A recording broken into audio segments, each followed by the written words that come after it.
During the campaign, Donald Trump vowed to cut costs for the American people on day one. He also vowed that any tariff he imposed on another country would not result in increased costs for the American people. But now that he's won the election and he's triggered a painful and unnecessary trade war with our three biggest trading partners, Donald Trump is publicly admitting that you, the American consumer, will pay the price for it, and that prices will increase on his watch. But before we unpack all that, if you end up liking this video and you want to support the channel, please be sure to hit the like, subscribe, and alert bells before you go. All right, friends, Donald Trump is a pathological liar. You and I know this. Unfortunately, so too do many of his voters. They know that he's a liar, and yet they voted for him anyway. This trade war that Donald Trump triggered over the weekend with Canada, Mexico, and China, our three biggest trading partners, will result in increased costs for you.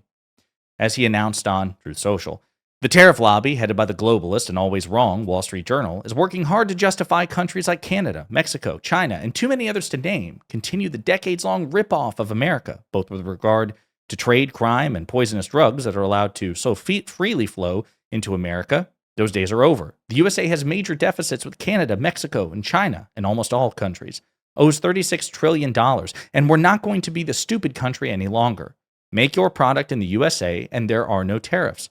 Why should the U.S. lose trillions of dollars in subsidizing other countries, and why should these other countries pay a small fraction of the cost of what USA citizens will pay for drugs and pharmaceuticals, as an example? This is the key part, folks. This is the tacit admission that he just slides in there. This will be the golden age of America.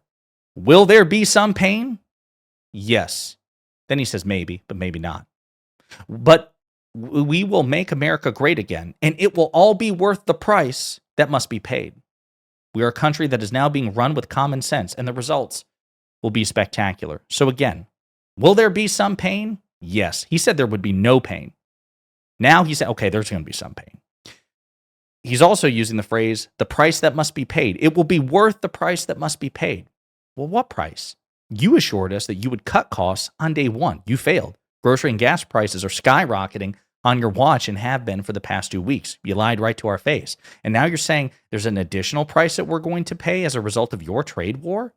Well, you said that there would be no price to pay, that the price paid would be other countries paying us. They would pay the price for your trade war and we would benefit. Now you're saying we will have to pay a price, but don't worry, it'll make sense in the end. It'll be worth it in the end.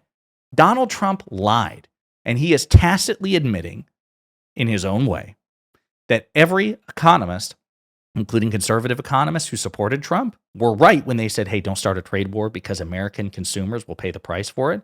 Now he's trying to readjust your expectations accordingly. But I want to remind you of what's at stake with specifics in terms of the trade war that Donald Trump triggered. This is Trump's trade war, the Trump trade war. This is what's at stake.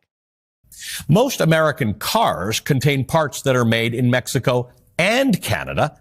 And in the process of manufacturing, many American car parts cross continental borders multiple times. Experts estimate that, barring exceptions, car prices will increase by thousands of dollars.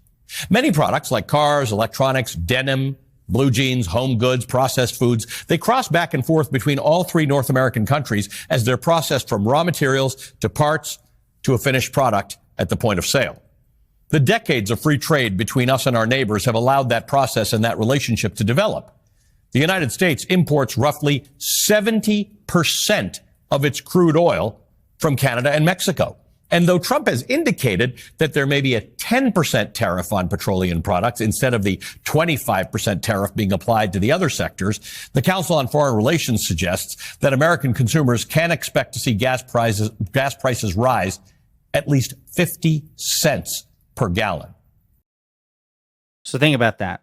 Not only will, if this trade war continues, not only will it add thousands of dollars to car costs, right? Potentially $3,000 on top of, your regular MSRP, price tag for a car, and potentially $8,000 or more total for American households, again, as a consequence of Trump's trade war, but also at least an additional 50 cents per gallon as a result of this trade war on gas, and gas was already skyrocketing on Trump's watch.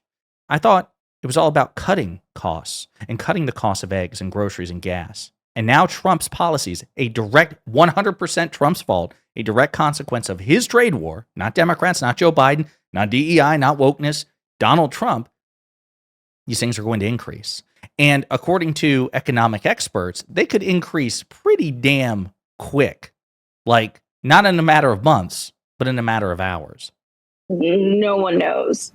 How quickly could consumers notice a difference, Henrietta? I mean, you mentioned that it's going to affect everything from groceries to iPhones. Will there be a lag period between Tuesday, when this begins, and when we begin to see the price of everything start to go up?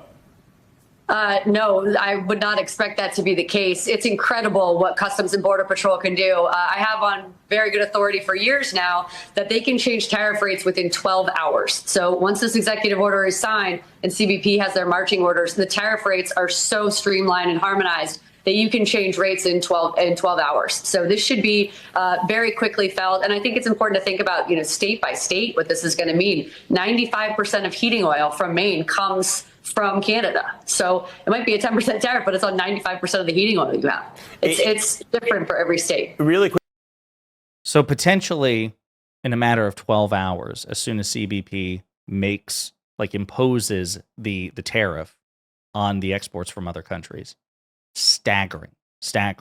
We mentioned the car situation, and again, a particularly hefty increased cost, again, potentially like $3,000. I want to remind you of what happened to the auto industry stock on Friday when Trump announced that there would be these tariffs. As Steve Ratner points out, American auto stocks plummeted after the White House confirmed it'll impose 25% tariffs on Canada and Mexico and 10% on China. The trade barrier spelled disaster for U.S. automakers, whose supply chains are deeply entwined with our North American neighbors. Again, just a staggering, just a sheer plummet because of Donald Trump. Not Democrats, not Joe Biden, not Kamala Harris, not DEI, not wokeness. 100% the fault of Donald Trump. Cannot be overstated. It's so bad that even industries that are very pro, and I should say industries, unions and organizations that, for the most part, are usually pro-Democrat, but some of these are very particular about Donald Trump and tariffs. As Brendan Duke points out, it's pretty impressive that Trump came out with a tariff plan that neither the United Auto Workers nor the United Steelworkers support. United Steelworkers International President David McCall issued the following statement today following Donald Trump's announcement that he would institute 25% tariffs on goods from Canada. Quote, "The USW has long called for systemic reform of our broken trade system, but lashing out at key allies like Canada is not the way forward. Canada has proven itself time and time again to be one of our strongest partners when it comes to national security, and our economies are deeply integrated." UAW President Sean, that's United Auto Workers, again, so let's consider the context of the automotive industry, and Sean Fain endorsed President Biden. Again, he recognized the inflationary elements of Donald Trump's plan from the beginning, so he saw this coming, but this was his statement. "The UAW supports aggressive tariff action to protect American manufacturing jobs as a good first step in undoing decades of anti-worker trade policy. We do not support using factory workers as pawns in a fight over immigration or drug policy. We are willing to support the Trump administration's use of tariffs to stop plant closures and curb the power of corporations that pit U.S. workers against workers in other countries. But so far, Trump's anti-worker policy at home, including dissolving the collective bargaining agreements and gutting the National Labor Relations Board, leaves American workers facing worsening wages and working conditions even while the administration takes aggressive tariff action.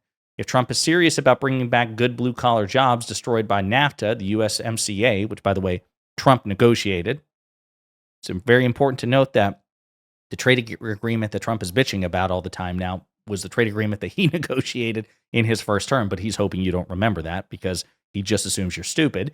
He should go a step further and immediately seek to renegotiate our broken trade deals. The national emergency we face is not about drugs or immigration, but about a working class that's fallen behind for generations while corporate America exploits workers abroad and consumers at home for massive Wall Street paydays.